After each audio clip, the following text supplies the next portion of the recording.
Hoy vamos a hablar de este tópico. ¿Qué es lo que se lleva a cabo con la disciplina en la iglesia? Obviamente, el término disciplina o disciplina en la iglesia más específicamente no se encuentra en la Biblia. Pero el principio sí está en las Sagradas Escrituras. Para estudiar un tema, siempre es de gran ayuda considerar los aspectos negativos. Entonces, quiero que empecemos mirando cosas que no son llevadas a cabo por la disciplina en la iglesia. Lo que no es el objetivo de la disciplina en la iglesia. No es el propósito de la disciplina en la iglesia la venganza, el buscar revancha. Hermano, si alguno de ustedes tiene el micrófono abierto, le pido el favor de que lo cierre si es tan amable. Muchas gracias. No es el propósito de la disciplina en la iglesia la revancha, la venganza. Uno podría albergar odio en su corazón contra otra persona. Y si va a utilizar la disciplina para vengarse, eso es un abuso del plan de Dios. Hay unas palabras de Salomón en el libro de Proverbios, capítulo 24, donde dice en el verso 17, cuando cayere tu enemigo, no te regocijes. Y cuando tropezare, no se alegre tu corazón. Tenemos que tener presente que Dios juzgará a aquellos que con el deseo de hacer daño debido a su rencor usan la disciplina con el único propósito de vengarse, de buscar revancha, de perjudicar, de ofender a los demás. Tenemos que cuidarnos de aquellos que perversamente disfrutan procesar a un hermano con el látigo de la disciplina. No es el propósito de la disciplina la venganza, la revancha. Dios lo condena. Otro aspecto que no es el propósito de la disciplina es expulsar a alguien. Obviamente, o más bien, habrán momentos, ocasiones, cuando un miembro hambriento de poder y vea a otro hermano creciendo en el favor de Dios y en el favor de los hombres, que se llene de envidia y de celos, y entonces buscará por todos los medios el hacer que ese cristiano que está creciendo, que está madurando, sea expulsado. Nada más recordemos en el Antiguo Testamento el caso de Mardoqueo. Amán, el capitán del ejército del rey de Siria, de cómo por envidia trató de buscar la muerte de Mardoqueo y hasta mandó a hacer una horca, y no solamente la muerte de Mardoqueo, sino de toda la nación de Israel. El libro de Esther nos habla a nosotros de esa circunstancia. Ese celo amánico, ese odio de Amán hacia los judíos, hacia Mardoqueo, lo llevó a buscar por todos los medios aniquilarlo. Bueno,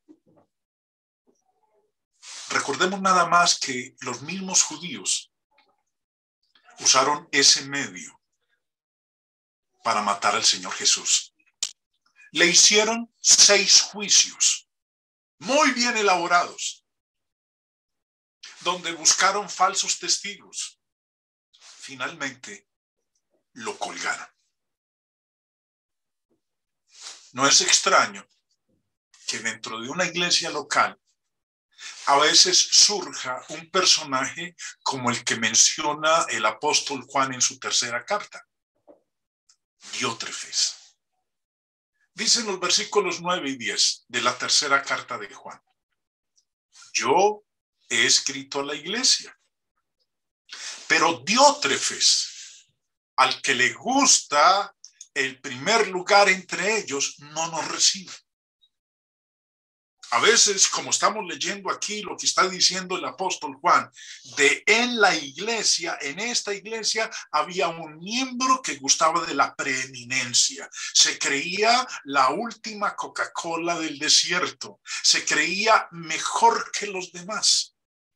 Buscaba el ser el primero, al cual los demás debían rendirle pleitesía. Y como lo dice aquí el apóstol Juan, al cual le gusta el primer lugar entre ellos, no nos recibe. Y dice en el verso 10, por esta causa, si yo fuere, recordaré las obras que hace, parloteando con palabras malignas contra nosotros. Y no contento con estas cosas, no recibe a los hermanos, y a los que quieran recibirlos se lo prohíbe y los expulsa de la iglesia. El espíritu de Diótrefes no ha desaparecido. Es triste encontrar en iglesias locales hermanos con ese mismo espíritu de Diótrefes. La preeminencia, el primer lugar. Y si alguien no está de acuerdo con ellos, finalmente busca cómo lograr el que sea expulsado de la iglesia. No es el propósito de la disciplina expulsar a alguien de la iglesia. Tampoco es el propósito de la disciplina en la iglesia perjudicar a alguien que por alguna acción haya deshonrado a la iglesia. Sabemos que el pecado deshonra al pecador y deshonra a la iglesia. David, recordemos al rey David, su pecado, el adulterio con Betsabé, que lo llevó a cometer homicidio, mandó matar a Urías Eteo, el esposo de Betsabé, con tal de cubrir su pecado. Y Dios, cuando lo reprende, le dice: mas por cuanto con este asunto hiciste blasfemar a los enemigos de Jehová. Nuestras acciones pecaminosas hacen que los enemigos de Dios, los enemigos de su palabra, blasfemen contra él. O como dice el apóstol Pedro en su segunda carta, capítulo 2, verso 2, y muchos seguirán sus disoluciones, por causa de los cuales el camino de la verdad será blasfemado.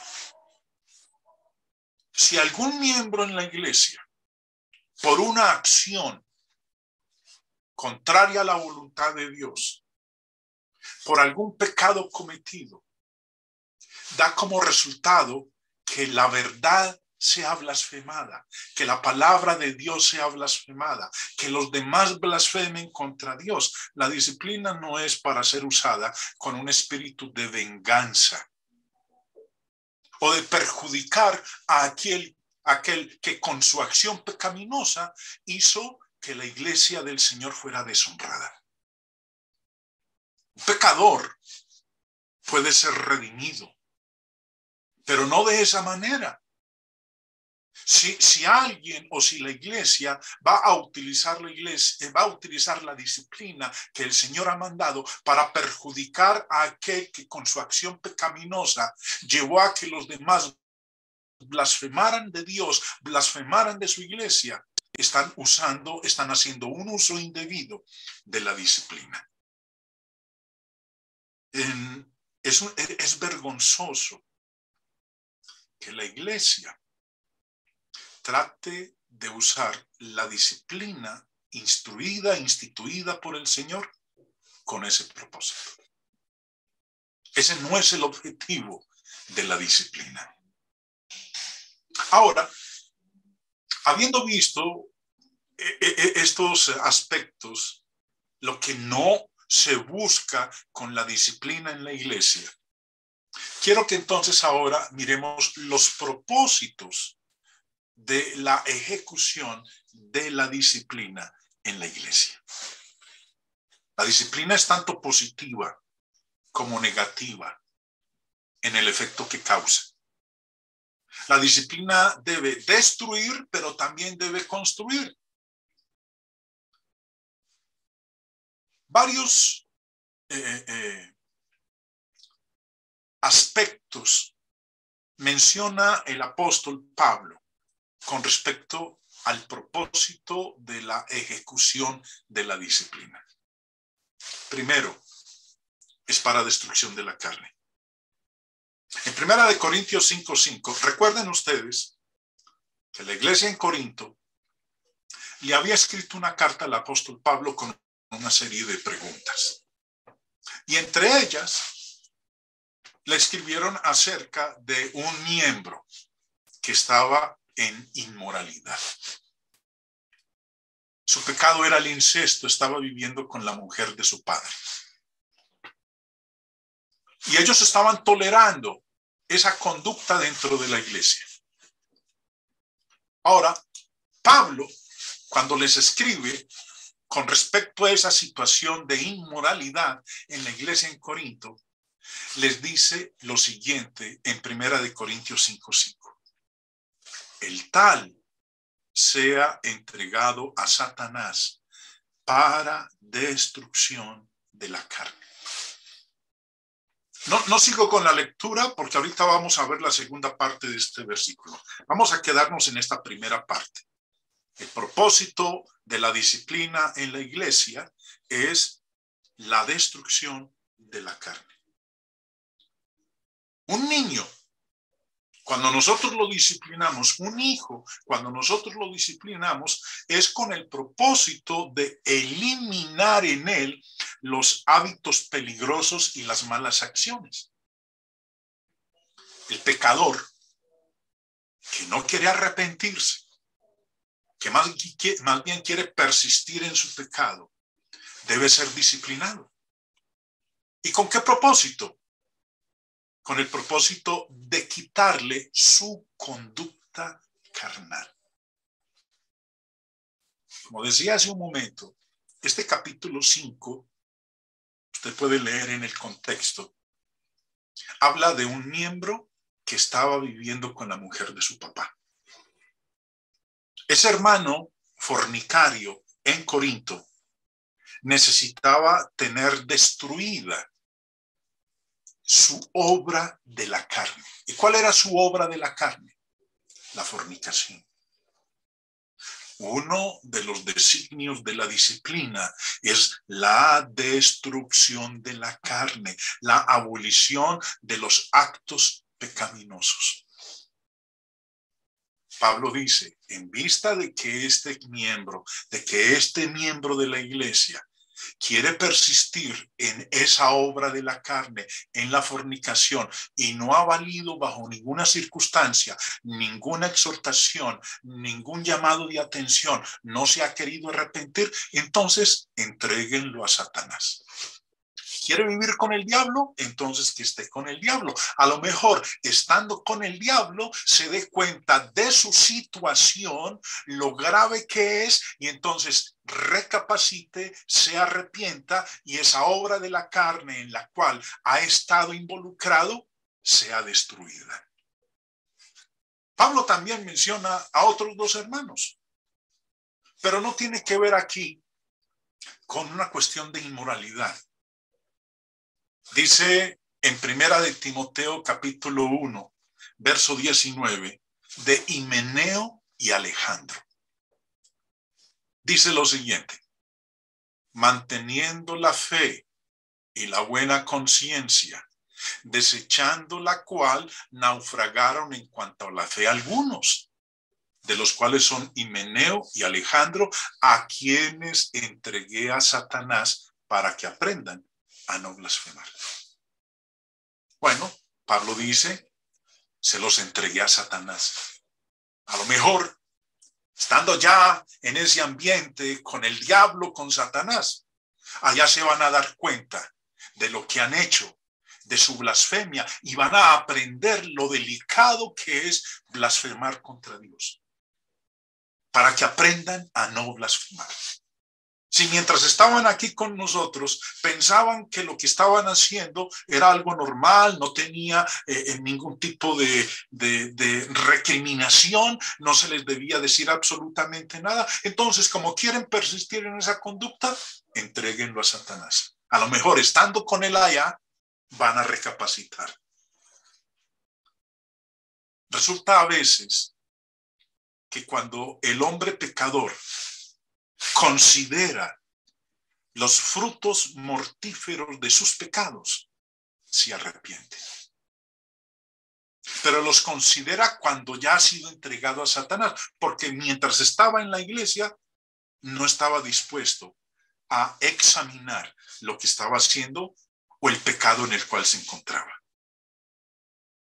El cortar la comunión con un hermano tiene en parte el propósito de hacer que ese hermano con el cual se ha cortado comunión sienta la vergüenza de haber sido apartado de la comunión de los santos.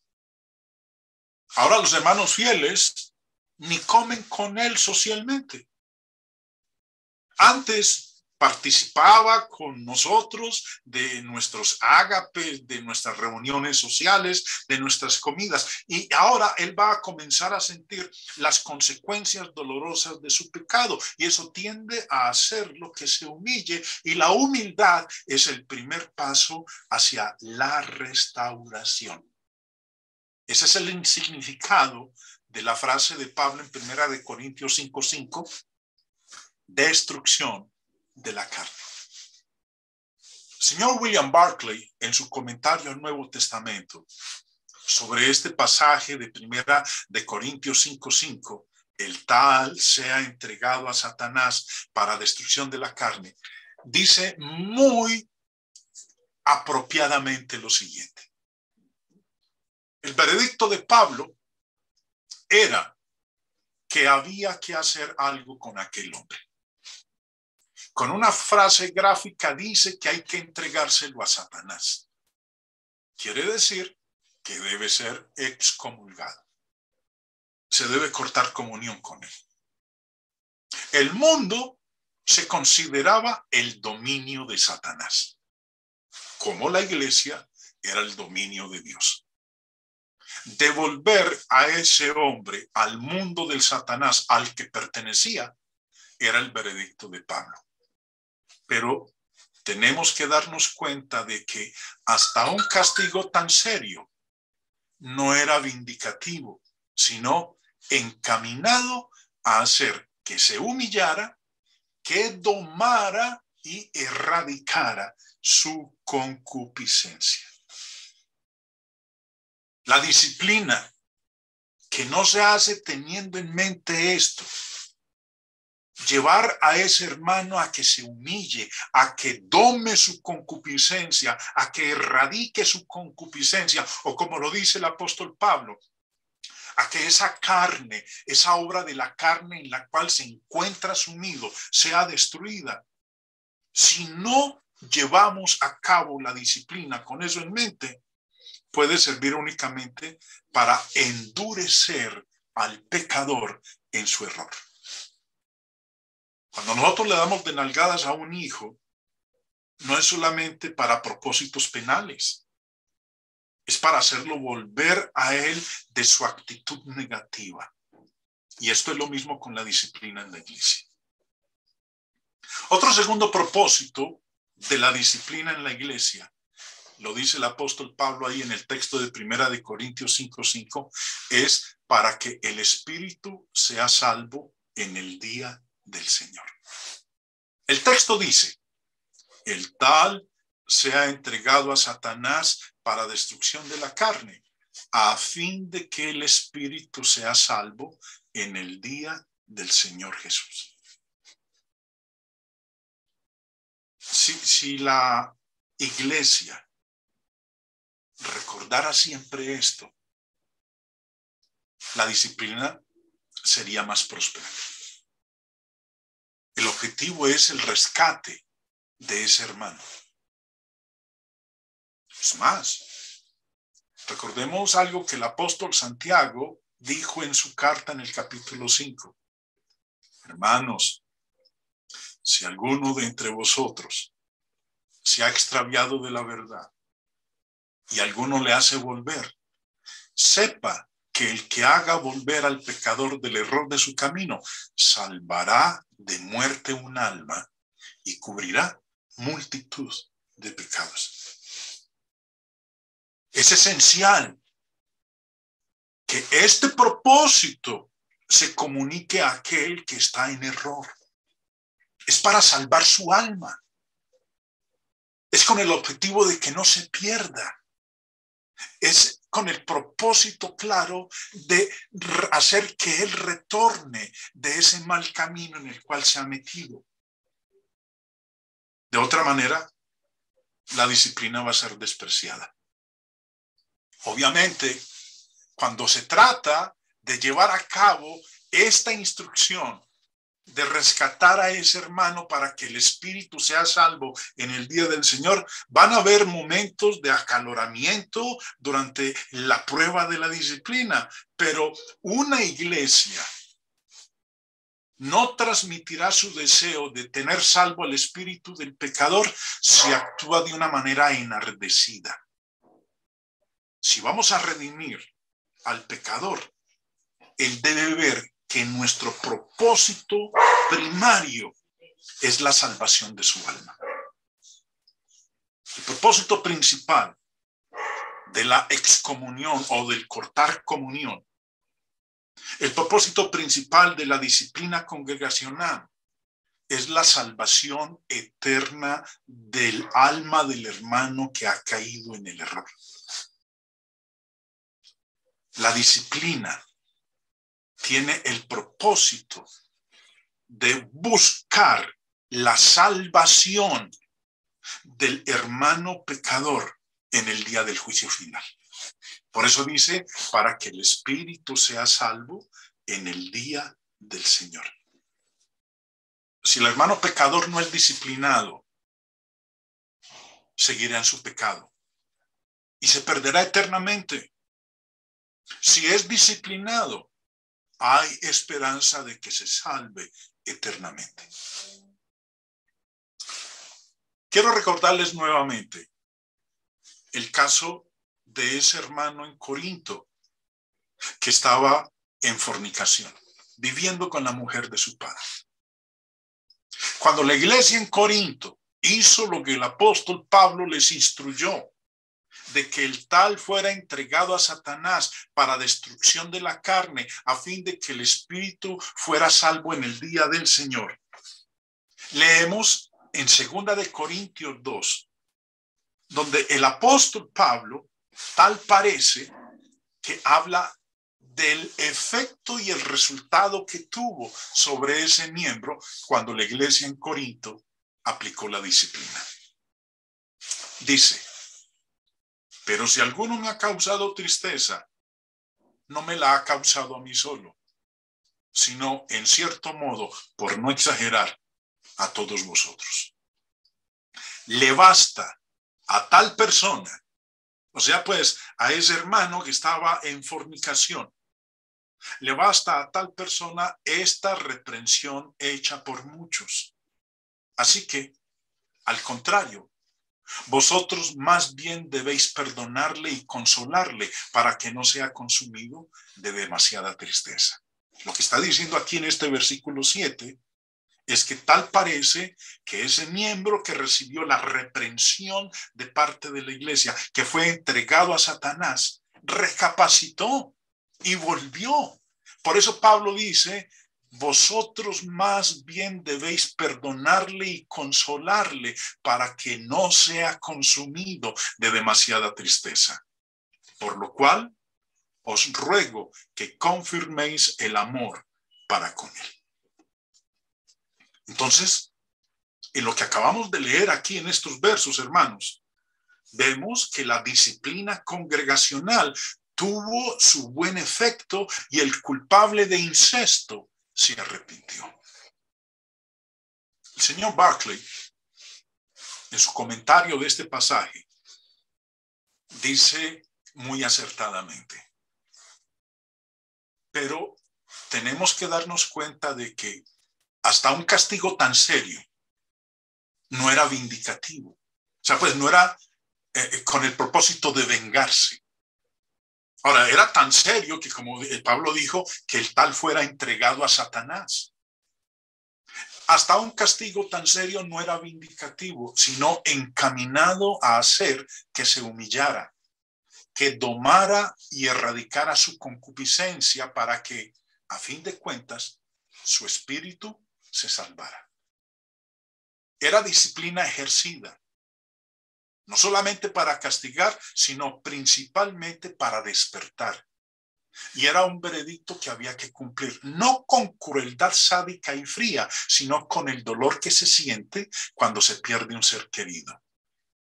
En la iglesia primitiva, detrás del castigo y de la disciplina, estaba la convicción de que había que rehacer, no que deshacer al que había pecado. Muy bien. Segundo propósito: para que el espíritu sea salvo en el día del Señor. Tercer propósito de la disciplina en la iglesia: evitar que otros sean infectados. Pablo dice en 1 Corintios 5:6: no es buena vuestra jactancia. ¿No sabéis que un poco de levadura leuda toda la masa?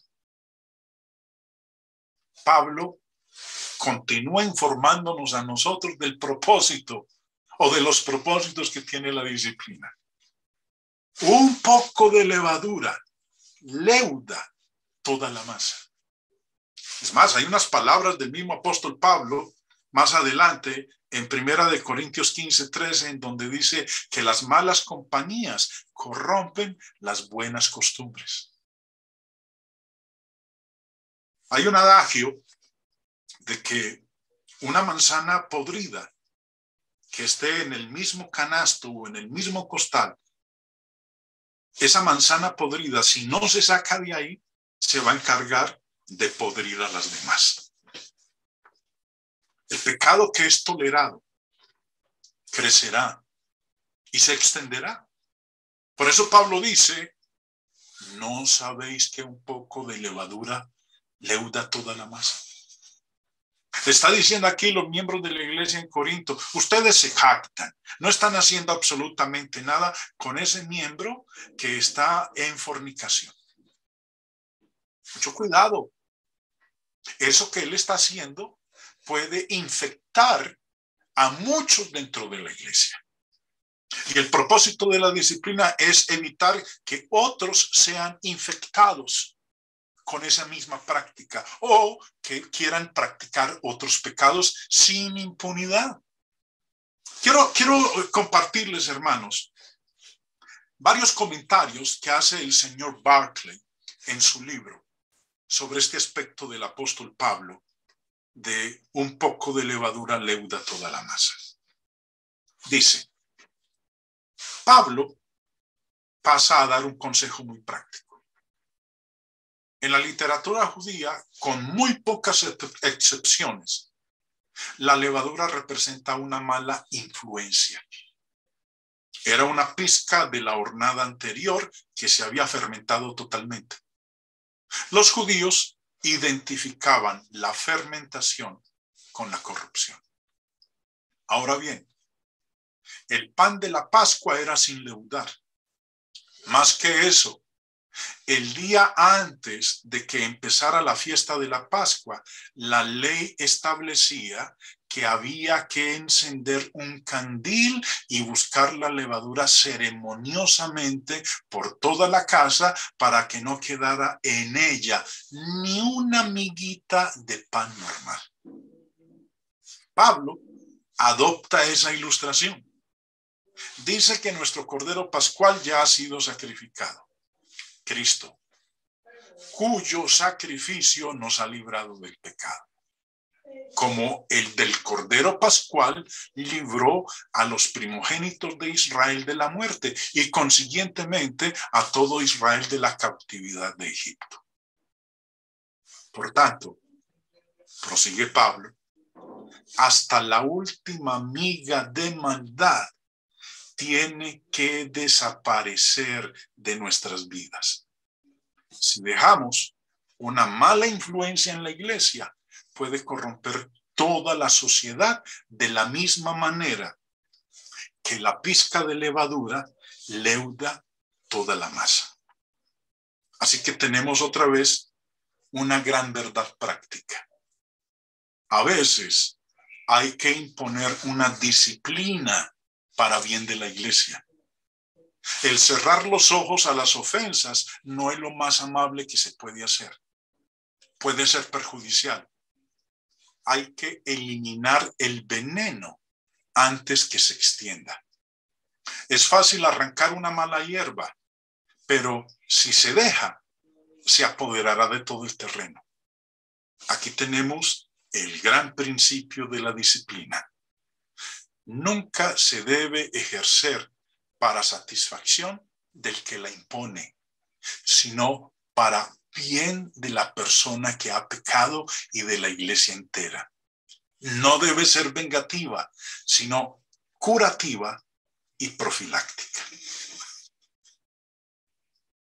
El propósito, hermanos, uno de los propósitos de la disciplina es evitar que otros miembros se contaminen, se infecten.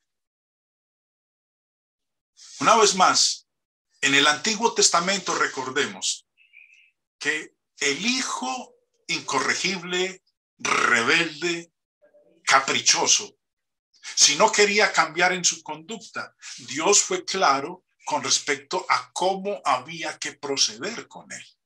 Leamos en Deuteronomio 21, empezando en el verso 18. Si alguno tuviere un hijo contumaz, terco, caprichoso y rebelde, que no obedeciera a la voz de su padre ni a la voz de su madre, y habiéndole castigado no les obedeciere, entonces lo tomarán su padre y su madre y lo sacarán ante los ancianos de su ciudad y a la puerta del lugar donde viva. Y dirán a los ancianos de la ciudad: este nuestro hijo es contumaz y rebelde, no obedece a nuestra voz, es glotón y borracho. La instrucción de Dios, debido a que este hijo, como dice el verso 18, no obedecía a la voz de su padre ni a la voz de su madre. Lo habían castigado, pero no obedecía, sino que continuaba en esa conducta. Dios dijo: no podemos permitir que siga así. Por eso instruyó en el verso 21 con estas palabras: entonces todos los hombres de su ciudad lo apedrearán y morirá. Así quitarás el mal de en medio de ti y todo Israel oirá y temerá. Obviamente hoy en día nosotros no vamos a hacer esto porque ya no está mandado de esta manera. Pero imaginémonos, hermanos, trasladándonos a ese tiempo, a esa época. Los padres que no podían bajo ninguna circunstancia ya manejar a ese hijo.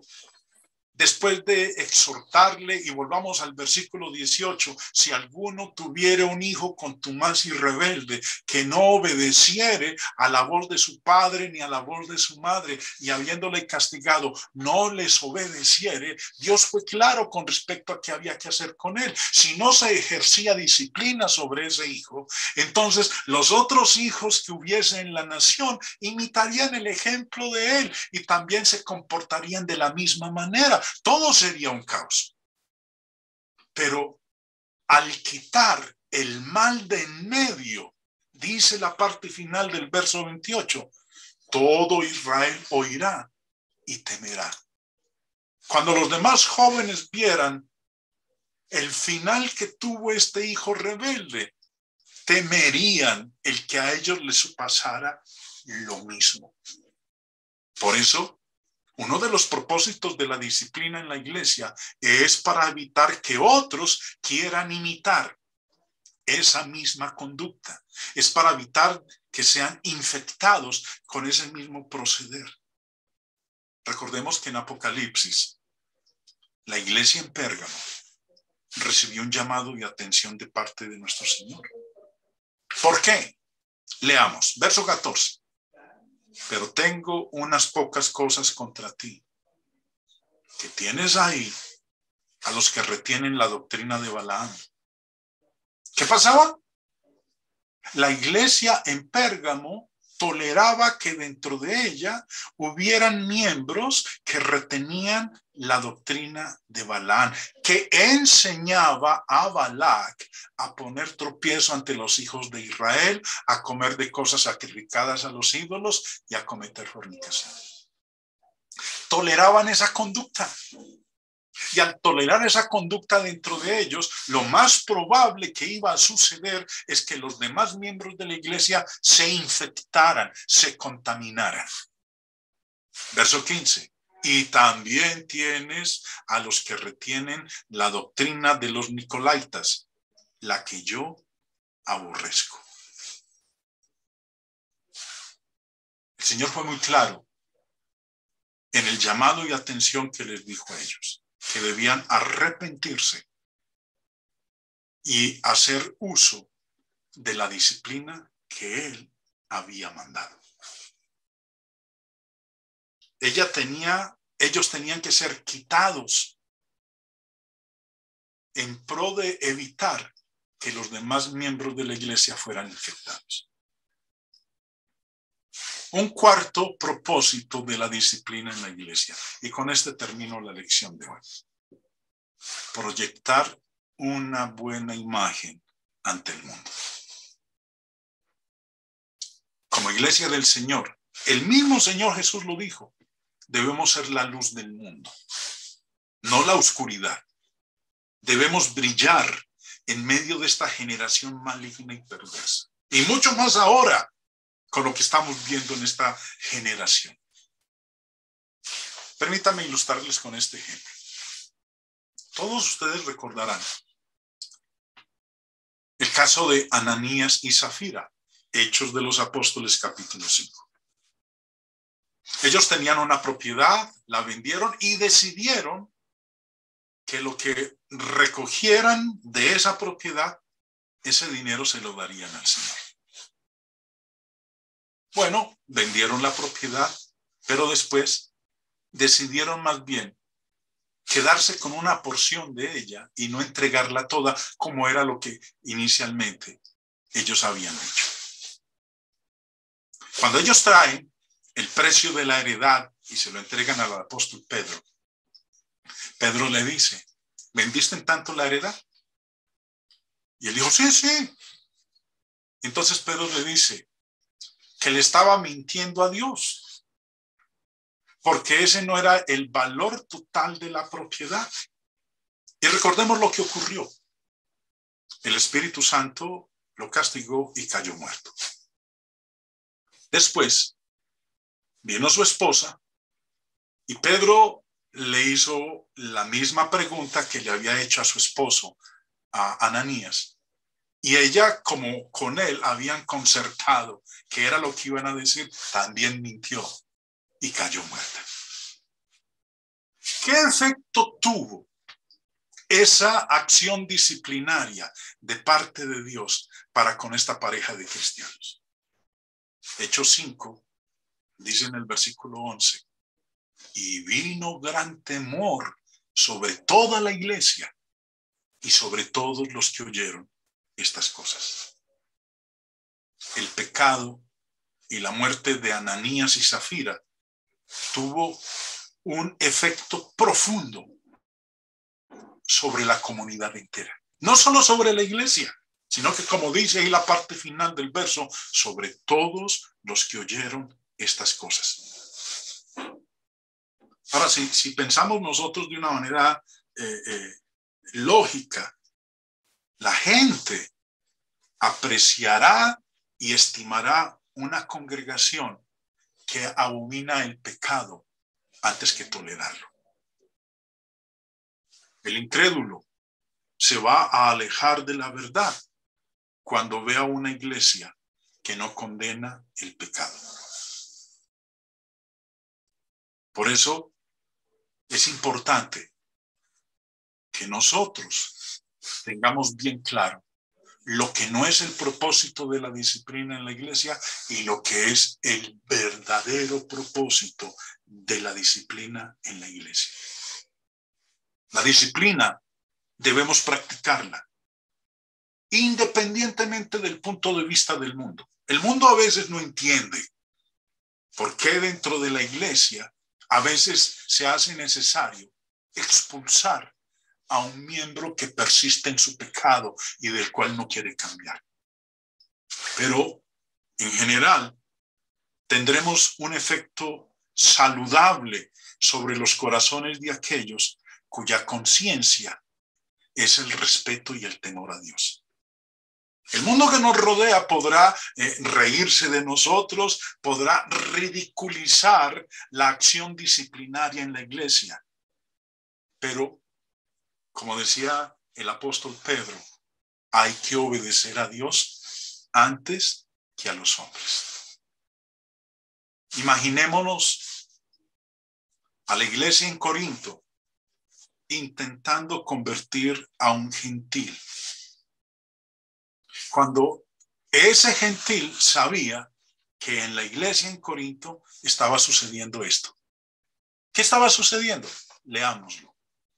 De cierto se oye que hay entre vosotros fornicación, y tal fornicación cual ni aún se nombra entre los gentiles, tanto que alguno tiene la mujer de su padre. Repito nuevamente, imaginémonos a un miembro de la iglesia en Corinto tratando de convertir a un gentil, el cual sabía que la iglesia toleraba, aceptaba a uno de sus propios miembros que estaba involucrado en una inmoralidad, en fornicación, viviendo con la mujer de su padre, algo que ni entre los mismos gentiles se mencionaba. Por eso dice tal fornicación cual ni aún se nombra entre los gentiles. Nosotros, hermanos, si queremos proyectar una buena imagen ante el mundo, tenemos que hacer uso de la disciplina que el Señor ha mandado. Con esto concluimos nuestra lección del día de hoy. Y una vez más los invito para la semana entrante, si Dios permite que aún estemos aquí, para que continuemos con esta serie de lecciones acerca de la disciplina en la iglesia.